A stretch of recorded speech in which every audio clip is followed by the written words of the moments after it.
PVS food private limited Chandpur के द्वारा किसान मेले का आयोजन कर किसानों को नई तकनीक से फसल उगाने की जानकारी दी गई। जानकारी के अनुसार पीवीएस फूड चांदपुर के द्वारा मिल क्षेत्र के अंतर्गत आने वाले किसानों के लिए एक मेले का आयोजन निकटवर्ती ग्राम अकबरपुर स्थित बैंक्वेट हॉल में किया गया, जिसमें कम लागत में अच्छी फसल उगाने तथा अत्याधुनिक यंत्रों का प्रयोग कर समय एवं धन बचाने के लिए किसानों को जानकारी दी गई। गन्ने की वैरायटी बदलने तथा रेड रोट रोग से निजात पाने के लिए नई व उन्नत किस्म के गन्ना बीज बोने पर जोर दिया। मेले में 1 दर्जन से अधिक स्टॉल लगे थे, जिन पर कीटनाशक दवाइयां, सिंचाई के साधन, ट्रैक्टर, टीलर, रूटावेटर आदि मशीनों के स्टॉल लगाए गए थे। मेले का उद्घाटन सेवानिवृत्ति वैज्ञानिक डॉक्टर मैनेजर सिंह शाहजहांपुर ने फीता काटकर किया। चांदपुर विधानसभा के विधायक स्वामी ओमवेश ने भी मेले का भ्रमण कर सभी स्टॉलों को देखा।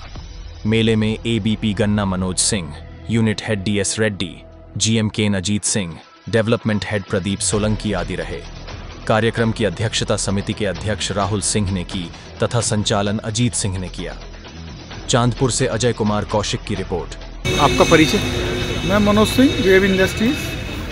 आज यहाँ एक मंडप में किसानों के संबंध में जो कृषि यंत्र हैं और फसलों के संबंध में जो दवाइयाँ हैं उसके स्टॉल्स लगाए गए हैं। क्या उद्देश्य, जरा इसके बारे में बताइए। देखिए, किसान मेला गोष्ठी का मुख्य उद्देश्य है कि वर्तमान समय में जो कृषि में चुनौतियाँ हैं, किसी भी खेती में, गन्ने की खेती में और भी फसलों की खेती में जो मुख्य चुनौती है वो श्रमिकों की है।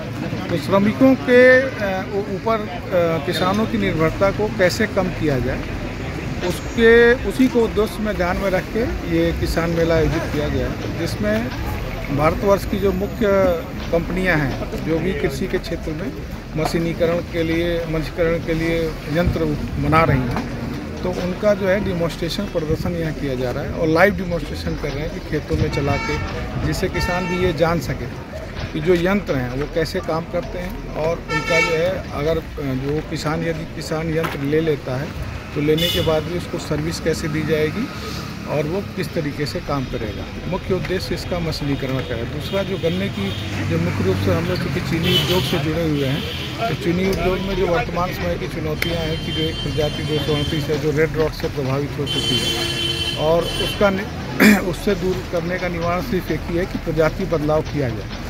तो कौन कौन सी प्रजातियां हैं, जिन प्रजातियों का किसान बुआई करें और उनकी जो शस्य क्रियाएँ हैं उनमें कौन कौन से क्रियाओं को किया जाए जिससे उसकी पैदावार जैसे अन्य प्रजाति के भांति ही उसको मिल पाए जो नई प्रजातियां आई हैं। साथ ही जो ज़मीन के अंदर जो कीट एवं रोग के जीवाणु और फंगस डेवलप हो रहे हैं, तो उसको किस तरीके से कम किया जा सकता है। तो उसके लिए हमारे द्वारा शोध केंद्रों से वरिष्ठ वैज्ञानिक भी बुलाए गए हैं जो किसानों को तकनीकी रूप से ये जानकारी देंगे कि जो वर्तमान समय में जो मुख्य समस्याएँ हैं गन्ने की खेती में, एक तो लाल सड़र रोग है और दूसरा चोटी बेधक कीट का प्रकोप है। तो इसका किस तरीके से निवारण किया जाए, कैसे रोकथाम किया जाए, साथ ही साथ आने वाले समय में भूमि की उर्वरता शक्ति को कैसे बनाए रखा जाए जिससे कि जो फसल है वो बीमारी और विपरीत परिस्थितियों को सहन कर सके। यहाँ जो कृषि यंत्र हैं जैसे ट्रैक्टर है और जुताई के और यंत्र हैं, क्या इन पर छूट वगैरह की भी सूचना वो से संबंधित जानकारी किसानों को दी जा रही है क्या? जी हाँ, इसमें जो है हर यंत्र, जो भी यंत्र हैं उस पर हम लोगों की कंपनियों से डायरेक्ट बात हो रही है, तो सारी कंपनियां भी छूट दे रही हैं और उसके साथ कुछ यंत्रों पर हमारे द्वारा भी छूट दी जा रही है। कुछ दवाइयों के भी स्टॉल हैं जो फसल के लिए कीटनाशक दवाइयाँ हैं, वृद्धि की दवाइयाँ हैं।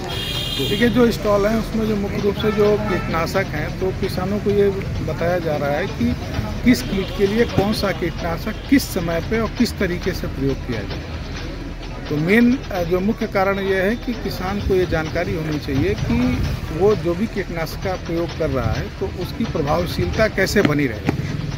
नहीं तो बिना अगर अज्ञानता की वजह से जिस हमें कीटनाशक का ज़रूरत नहीं भी है तो वो भी किसान अगर प्रयोग कर देता है तो उसका जो श्रम है और धन है दोनों का नुकसान होता है और साथ ही ज़मीन भी खराब होती है। तो उसमें एक किसानों को ये प्रशिक्षित किया जाएगा इस गोष्ठी के माध्यम से कि बहुत ही सेलेक्टेड इंसेक्टिसाइड, जो कम से कम कीटनाशकों का प्रयोग किया जाए जिससे कि जो कीट हैं उन्हीं को ही नुकसान हो, हमारे ज़मीन को, हमारे वातावरण को नुकसान हो।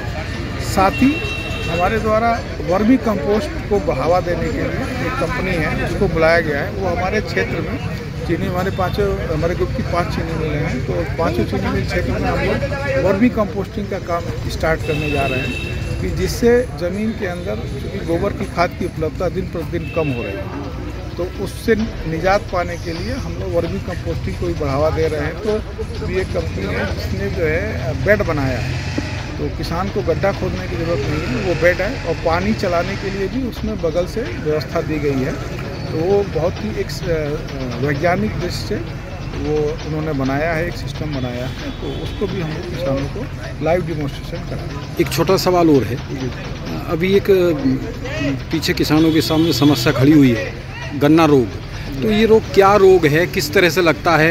इसमें किसानों की बहुत सारी फसल बर्बाद हो रही है। कुछ किसान कह रहे हैं कि इस प्रजाति का गन्ना हमें बोना ही नहीं है, ये तो फेल हो गया। तो इसके संबंध में क्या कहेंगे?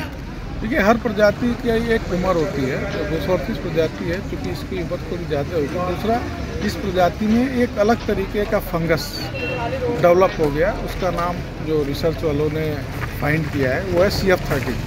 तो CF13 एक नई स्पीसीज फंगस की है, जिससे ये वैरायटी उस फंगस के प्रति बिल्कुल ही ससेप्टेबल हो गई है और कोई भी वो अपनी उसकी प्रतिरोधक क्षमता नहीं दिखा पा रही है, जिसके कारण से ये प्रजाति में दिक्कत आई है। तो हमारे द्वारा पिछले साल भी हम लोगों ने काफ़ी करके जो है प्रजाति बदलाव कराया था, किसानों को अपने संसाधनों से लाके बीज उपलब्ध कराया था।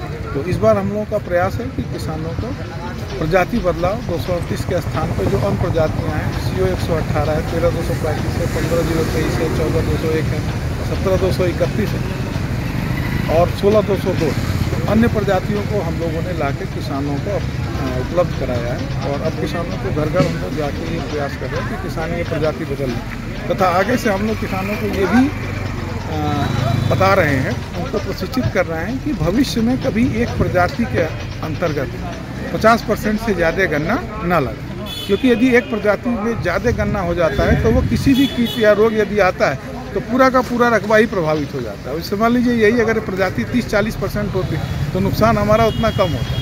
अब चूँकि 100% में यही है तो पूरा का पूरा नुकसान है। तो आगे हमारा प्रयास है हर किसान के पास 3-4 वैरायटी हम लोग रखेंगे तो 5-6। किस किसान के पास जो उसकी प्रजाति जो उसके खेत में उसके संसाधनों के आधार पर उसको अच्छी हो, वो उस हिसाब से वो करे।